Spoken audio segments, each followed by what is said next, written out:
पहले रिश्तेदार 4-4 दिन रहता था, ठीक है ना। और हम ये सोचते थे कि रिश्तेदार खाए ले तब हम खाएं, और अब हमारे घरे रिश्तेदार आ जाए तो हम ये सोचते हैं ये रिश्तेदार चलो जाए तब हम खाएं। मैं बिल्कुल आप प्रैक्टिकल सही बात बता रहा हूँ, अपने आप अंदर सोच के देखिएगा। पिछले दिनों एक मित्र के घर गया, आनंद रिश्तों, देखो रिश्तों की कसावट देखना। हमारे जो कोरोना से रक्षा हुई, दवाई पूरी दुनिया के पास नहीं थी, तो हमारी रक्षा हुई किससे? सबसे बड़े वैक्सीन का काम कर रहे थे हमारे अपने रिश्ते, चाहे परिवार छोटा था या बड़ा था, अमीर था या गरीब था, सब रिश्तेदारों के फोन आ रहे थे, बाबूजी घर से बाहर मत निकलना, ऐसे रहना, ऐसे रहना, ऐसे रहना। ये सब हिदायतें रिश्तेदार दे रहे थे, हम भी उस ज्ञान को दे रहे थे अपने रिश्तेदारों। ये बात मुझे पता चली होली पर, जब हमारे 85 साल के ताऊ जी बीमार हुए। रिश्ते तो औषधि का काम करते हैं। आपने देखा होगा कि हमारे घर में या परिवार में कोई बीमार हो जाए तो हमारे अड़ोसी पड़ोसी रिश्तेदार सब देखने आते हैं। मैं ये सोचता था कि ये रिश्तेदार क्या डॉक्टर है जो आते हैं? आप भी यही सोचते होगे कोई डॉक्टर तो है ना, इनको खर्चा और झेलो। कई बार होता तो क्या था कि इलाज में 5,000 खर्च हुए और रिश्तेदारों की आवभगत में 50,000 खर्च आएंगे। लेकिन हम रिश्तेदार आते थे और हम बाकायदा ध्यान भी रखते हैं इस बात का, वो चाचा आएंगे, ताऊ आएंगे, फूफा आएंगे, वो आएंगे, बे ना बे हम तक चुहास मान हमारा बरो चाह ऐसा बाबूजी सोचते हैं ना। ये असल में रिश्ता औषधि का काम करते हैं। मुझे पता तब चला कि जब मेरे ताऊजी 80-85 साल के बीमार हुए, और बीमार हुए ऐसे बीमार हुए आईसीयू में रखने पड़े, ताऊजी ठीक नहीं हुए, सब रिश्तेदार आए ले, ताऊजी ठीक नहीं हुए। सबसे बाद में हमारी छोटी मौसी आई और गेट पे ही आने जैसे ही मधुर वाणी में कही, जीजा ओ जीजा। हमारी ताऊ वाइब्रेशन मोड पे आ गई, को सीमा आ गई है का? हाँ जीजा मैं आ गई हूँ। होली नहीं खेलोगे? अरे हाई आखिरी होली खेल ले, आजा। तो मौसी ने थोड़ा सा गुलाल मंगाओ, गुलाल लेके चुटकी भर गुलाल ताऊ के जा गाल पे, फिर जा गाल पे लगाओ, फिर ताऊ ने कप कपाते हाथन से थोड़ा सा गुलाल उठाओ और हाथ मौसी के गाल तक पहुंचो या नहीं पहुंचो, जा बात को तो पता नहीं चलो, लेकिन जिस समाचार हमारे पूरे मोहल्ला में लीक है, हमारे ताऊ बैद्यनाथ है, ठीक है।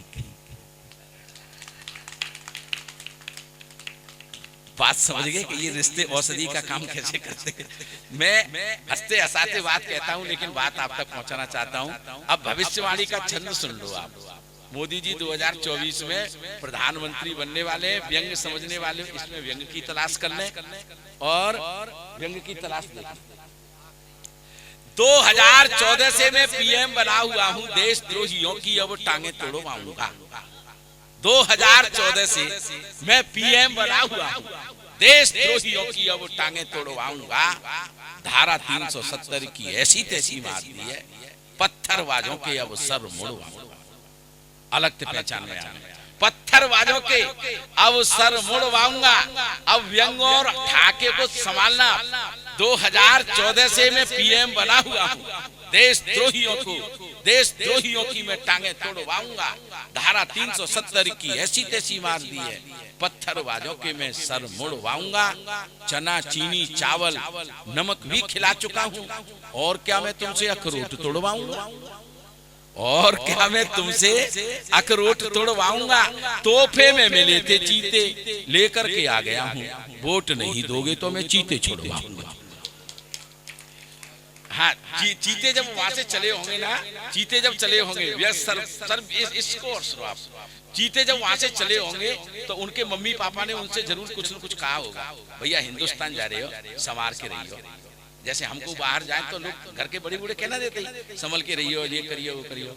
अब चीते माते चले तो उनके मम्मी पापा ने जरूर उनसे कही हुई, भाई हिंदुस्तान जा रहे हो, भारत जोड़ो यात्रा में शामिल मत जाइए। बात समझ में आ गई? हसी तुम्हारी बता रही है कि समझ में आ गई? भारत जोड़ो यात्रा में बिल्कुल शामिल मत हो रहा है। कोई सच्चाई मत पूछ लेना, ये कहा होगा ना। तो उन चीतों ने भी अपने मम्मी पापा को आश्वस्त किया, आप चिंता मत करो, हमने तो भारतीय जनता पार्टी की सदस्यता ग्रहण कर ली है। समझ में आई आपकी? तो ये व्यंग की शैली है। और अंतिम छंद सुनाता हूं मैं और स्थान ग्रहण। सर फिर एक व्यंग सुनाता हूं आपको। बोलना है आपको तो पक्ष में ही बोलिएगा, बोलोगे विपक्ष में तो फाड़ दिए जाओगे।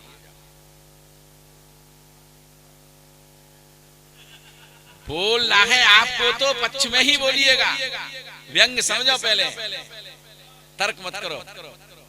बोलना है आपको तो पक्ष में ही बोलिएगा, बोलोगे विपक्ष में तो फाड़ दिए जाओगे।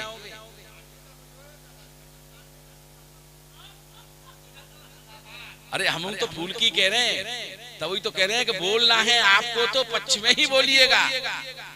और तुम क्या कहते हैं, फूल में नहीं दोगे को अंत दोगे, तो फिर ऐसे ही बैठे रहोगे।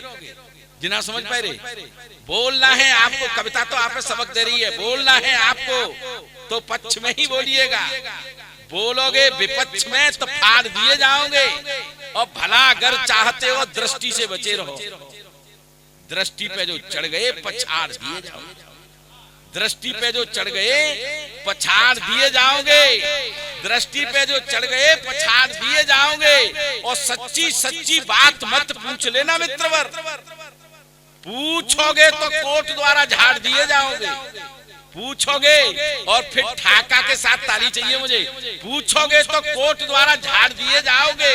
क्या सोचते हो बुलडोजर बस तोड़फोड़ करता है, ये गड्ढा भी तो खोदता है, गाड़ दिए जाओगे।